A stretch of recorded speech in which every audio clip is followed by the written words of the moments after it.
The following is a segment from session 4 of the Honestly Better Mental Fitness Show.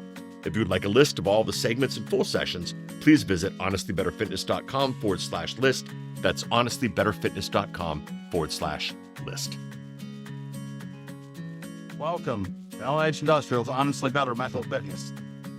I'm Mike Lomberg. I'm the president of LH Industrial, standing in the middle of a breezeway in the shop in Tempe, Arizona, to get an idea of what we do behind us here. I found mental fitness a few years ago, and it changed my life. It's changed my family's life. And now we'll bring it to all of LH Industrial and recording it to put it out for us to hearing. Thank you for joining.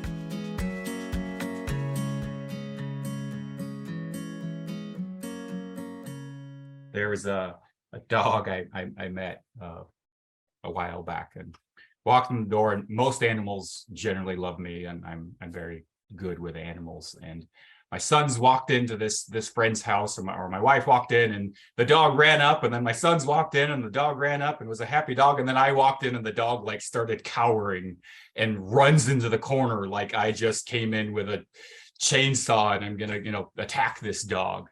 And is just an interesting thing to me. I think a lot of times we were like, what's wrong with this dog? What did I do? Like, we take it personally, right? And that's probably a big metaphor for how we respond to others in life. It's just them being them, but we're always looking at it, we're like, well, what did I do? What's this dog's problem? And that sort of stuff. But I think a deeper thing for the lesson for what we're doing today is, my thought immediately goes to, what happened with this dog with someone that's maybe my height or my build, or a man, or whatever it is that happened that created this dog to be this way. And we can say, it's just this, the dog's just this way, right? Or it's probably more likely there was experiences that created imprints on this person. And I put the term neurobiological adaptive responses. Neurobiological, so brain body, we talked about the brain body connection. Adaptive, this dog learned to fear people that look like me, and its survival mechanism, its way of adapting to life, was to run from people that look like me and to get away because those people aren't safe. And responses, right? That was the adaptive response that they have. But how much in our life is that conditioning? I don't think that dog was born that way. Could have been. It's possible. Probably not. Probably that dog had some experiences in life that impacted and shaped that behavior, that feeling in there. And so some of the questions are, what in you is like that dog? What in you, in the way you respond, behave, is your conditioning from your experiences in life versus who you really deeply are? Some of the questions I put out here: what parts of me would remain the same if I were born in a different family? If I were born in a different town? I definitely see some patterns in Gillette there of getting to talk to 30-ish people individually and get to know. There's patterns. There's patterns in your town that are not the same in my town. What if all those people in your town were in my town, or my town there? There are things in there that we pick up, we absorb without even thinking about. I don't know, maybe it's the weather.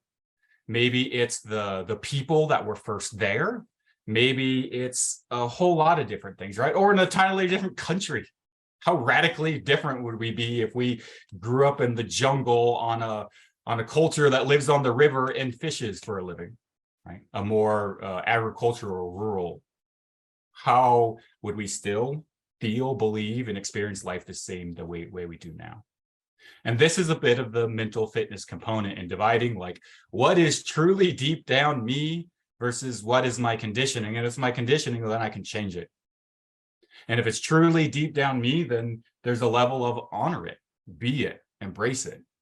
One more example of a bit of how conditioning work and how young it starts. And that's a lot of it. You might think, well, I can't remember anything ever happening that would make me feel this way, experience this way. I didn't have any bad experience with people that look like me. This dog might not remember or may remember. And to give you an idea of how young learning takes place, I had a professor when I was in grad school that was a behaviorist, which they don't look at internal motivations, belief systems, meaning anything. They just purely look at external behavior. And it's interesting how much they can do. And they're the ones that, if you've been to SeaWorld or any like animal training things for movies, like they're using behaviorist mechanisms to get certain behaviors to certain animals to do certain actions by simple reward mechanisms or conditioning, which is what I'm going to describe of how it works here. So his wife was pregnant with his first child, and it's probably not a good idea, so don't do this. But his wife was pregnant with their first child and was in the bathtub, and he noticed when he put his hand on his wife's belly that like he could sort of feel the child moving around there and responded to it. So then he put his hand on his wife's belly and then he smacked the side of the bathtub. And then he felt like a kick and a jolt. And then he did it a few more times, hand on the belly, smack the bathtub, hand on the belly, smack the bathtub. And every time he smacked the bathtub, the baby inside the belly still jolted. And pretty soon, hand on the belly, the baby jolts, the baby jumps without even having to smack the bathtub because the baby knows what comes next. Someone puts a hand on the belly, it means I'm about to get smacked and there's going to be a loud sound here. And it had already learned, okay, it's starting to predict, which is what part of what makes us beautiful prediction machines, right? And so we know, oh man, someone's getting amped up. I know what happens next. Like, great. Or social settings, groups of friends, I know what happens next. I'm going to get picked on, whatever it happens to be. Like we are sort of predicting. So anxiety is prediction. It's a prediction of a future negative outcome. And so that baby now, he just trained his baby to have anxiety every time that someone puts his hand on the belly. You're doing it wrong. I think a lot of times what we're doing is the try harder. And I think I give you that example of the introvert trying harder to be an extrovert because the people around them are extroverts and they're the good ones, and they're not good, or the whole family, they don't understand them. They're different in some way, and so they view that differentness not as uniqueness that they are embracing and moving towards, but I want to be like the rest of the group, and the rest of the group doesn't like it when I am say no to going out. I don't want to drink with them or whatever it is. And so I think often we're in this mode of like trying harder when we need a completely different paradigm shift. And I think of it as a race car on a golf course. Like it can keep trying to be a better golf cart, but it's never going to be what it needs to be, right? It should be on the racetrack, or the golf cart on the racetrack. Like it can try harder, sure, like, but it's in the wrong spot. Like it's a fish out of water in here. It's not what it's meant to be. And so I think a lot of times we're that golf cart on the racetrack trying harder to race with the other, as opposed to embracing what makes us unique. And Mike I know talks a lot about that, like in working within your unique ability, like within your gift. And I think that's part of this is sometimes like, do I change things that have been conditioned to do? Yeah, absolutely.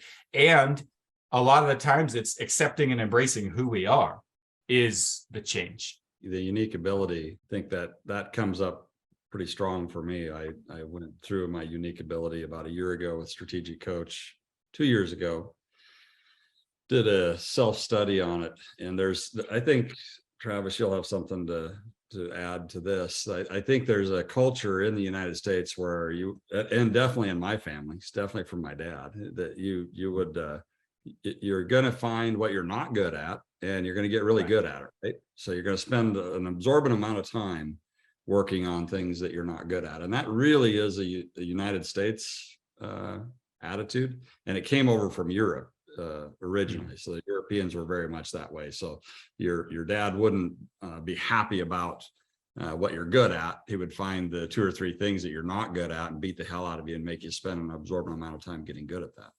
There's other cultures that don't do that. They're like, well, let's figure out what your unique ability is and let's work on that and find you a life and a job that fits that. That works much easier. I think that what I found as I did my unique ability and I started giving myself permission to not do things that were not in my unique ability.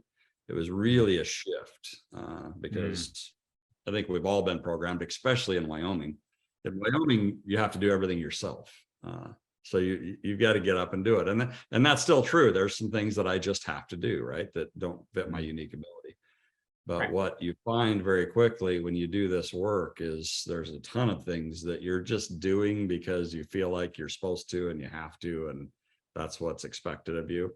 And if you give yourself permission not to do that, then you free up a ton of time to work on things that are in your unique ability, which is a really interesting subject as well, because the things that are in your unique ability, you're so good at them that you take them for granted. You think everybody's really good at these things. You're like, yeah, that's just what I do.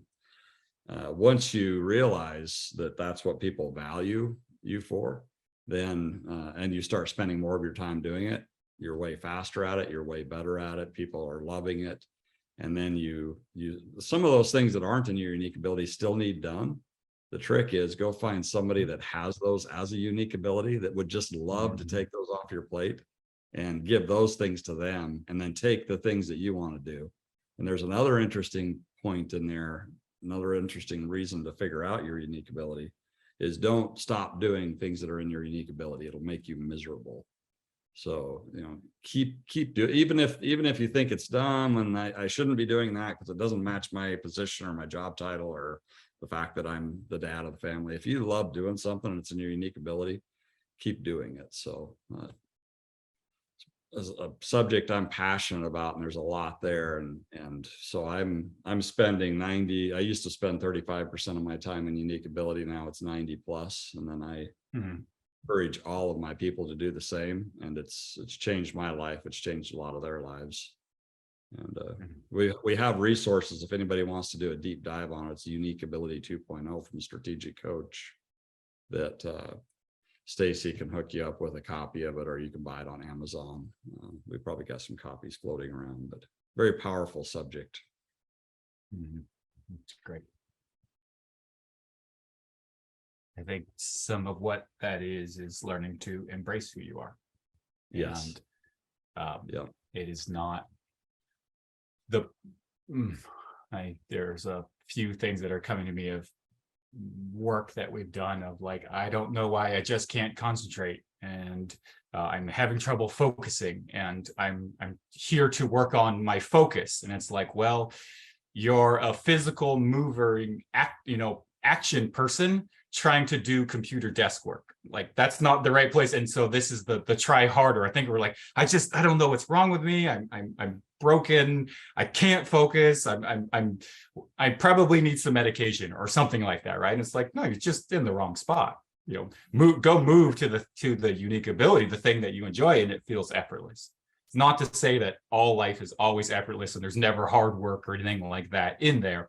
But I think even when you're in that unique ability, when you're in a space that's embracing of who you are, it's hard work, but it feels right. It feels more effortless, more flowing, as opposed to pushing a rock uphill. Yeah, and that's a great word, flow, because I'm also obsessed about getting in flow. And I'm convinced if you're in unique ability, if you're working in your unique ability, you can drop into flow very easily, which is a beautiful thing. When you're in flow, you're going to get 5 times the work done in the same amount of time, and you're going to love every minute of it. And time's going to, either stand still or fly by. It'll be warped. Giving yourself permission to stay in unique ability is counterintuitive in Wyoming, in the United States, in my family. And I guarantee you, my dad, he loved me and he wanted the best for me. He just thought the best for me was to be good at something, to figure out the thing that I'm not good at, right? And poke at it, right? And sometimes that's true, I think. And a lot of times it's not. It's just us going to the negative, right? So flipping to negative and saying, yeah, all of this stuff is beautiful and great, but let's poke at this thing that's not. And we do that to ourselves in our own mind, to your point. So even though my dad's been gone for almost 20 years, it was still in the back of my mind that I had to do these things that I wasn't good at and didn't like doing. sometimes that's true. So I still do some things that aren't in my unique ability, but I've chosen that I want them to be in my unique ability. And therefore I need to practice them, and I need to grind through these. Chat GPT is one right now. I'm having to, spend time figuring this out. It's uncomfortable. I don't really like it. And I've got a goal in mind. I want that to be one of my unique abilities. So it's not, I won't ever be 100% in unique ability, because you need that 10% where you're practicing to add capabilities to your unique ability. Right. But 90% in unique abilities are rare. It's rare. If you can get to that, your life is going to be amazing. Absolutely. That sounds like a great place to move towards. Thanks. That's good examples. Thank you. Yeah. Many times it's not the thing that changes. We don't the thing that we're trying to change doesn't change. The way we look at the thing is what changes. And I think that's a bit of like, that's not my strength. That's not my ability. I'm moving towards something else, or using a different lens. There's a interesting study on, actually it was psilocybin, which is a psychedelic that creates a powerful revelatory experience that was given to people that were dying, that had diagnosed with some terminal illness or disease, and they were experiencing severe anxiety and depression. And then after these experiences, they had significantly lessened, like 80%, anxiety or depression about it, and they found real peace towards it. And why I bring this in was just really interesting is the thing didn't change. They're still dying. Like, death is still coming for them. How they viewed it changed. And I think a lot of times, I think our Marcus Aurelius quote in there, it's like, we see the suffering as external. Like, it's the thing out there. And if I could change the thing out there, that's the thing that's causing me anxiety or depression or suffering. But it's actually not. Most of the time, it's internal. It's how we view it. I'm not good at this thing, as Mike was talking about, right? And I have suffering and anxiety and depression because I'm not good at this thing. And it's like, oh, wait a minute. That's okay. That's because that's not my thing. This is my thing over here. And so it's not so much that in this mental fitness concept that we're going to change everything and make everything different. A lot of times it's embracing who we are and changing how we see things. I might say uncovering the rules that you are living by. Sometimes we're living by someone else's rules. And I heard Mike talking about that. Like, that's not my values. That's somebody else's values. I'm trying to live and play life by somebody else's rules. Like, this isn't the game that I want to play. And so it's a massive paradigm shift or an operating system change. Not how do I make it faster? How do I get better at this game? But I'm playing the wrong game entirely. So some of the questions I have for you of, are you living the life you want to live? Or are you living based off your conditioning and patterning? And spending some time on, okay, like, if I completely cleared the slate, who would I be? Who would I choose to be? If I were to start over, what life would I live? And as kids, and really probably in life in general, we only know ourselves through the reflection of others. And this is partly why these isolation tanks where you spend time with complete separate sensory deprivation, and we've talked about, like, our worst punishment for society is isolation, or what's the right word? Solitary confinement. And it's hard to even know we exist without some sort of input from our environment. When you're in pure blackness and complete sensory deprivation, it's actually hard not to panic. Like, yeah, it's a really interesting phenomenon. It's like, who am I if I don't get to see myself and the reflection of others? And so some of the questions I have for you are, what are the core messages you received about yourself, about the world, about maybe men or women? Men are this way, women are that way, whatever it happens to be, or friends or relationship. I heard responsibility as one of them. Like, okay. Life is about making sure you take responsibility for others, right? Or yourself, or being responsible. It's like, well, who am I responsible for? And what is it that I'm responsible for doing? Is that the purpose of my life, is to make sure I do these things that other people set for me? Who choose, who decides, right? Is it to enjoy, to play? Is it okay to play, to have fun? Or is that not okay? What about money? Is money the root of all evil? Or is money the thing to chase? That's the most important currency of the world. Hard work is like the top ethic, or is it about the goal? And idiot, why are you working so hard when you can go this way and that way and you can get it 10 times easier?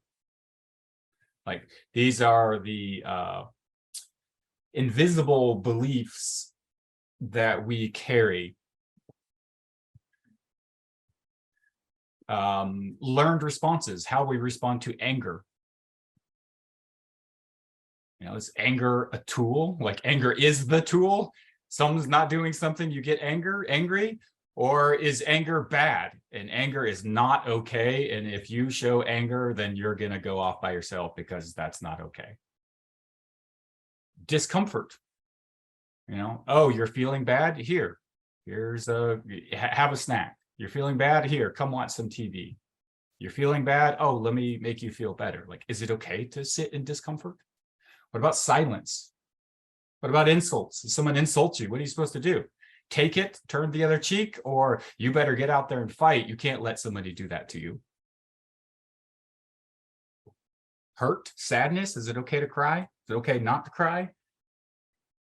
Is it not okay to not cry? Hey, you're not sad about this. There's something wrong with you. Or maybe, hey, what are you doing crying about this? There must be something wrong with you. What messages about yourself or the world did you take from your family? How did it impact you? How is it still impacting you? And I think there's an interesting mindset to understand here. And I put it as, for children, the default is my fault. Children see the world as if something happens, it's because they did it. It's their fault or responsibility. If dad left, it's because I'm not good enough. Dad's angry, it's because I screwed something up. And I brought in that dog example earlier of like the dog that ran and cowered from me, right? Like, if I walked in the door, what did I do? If I were a child, the child would probably be hurt because the dog doesn't like me. What did I do to hurt this child, as opposed to understanding the deeper in that?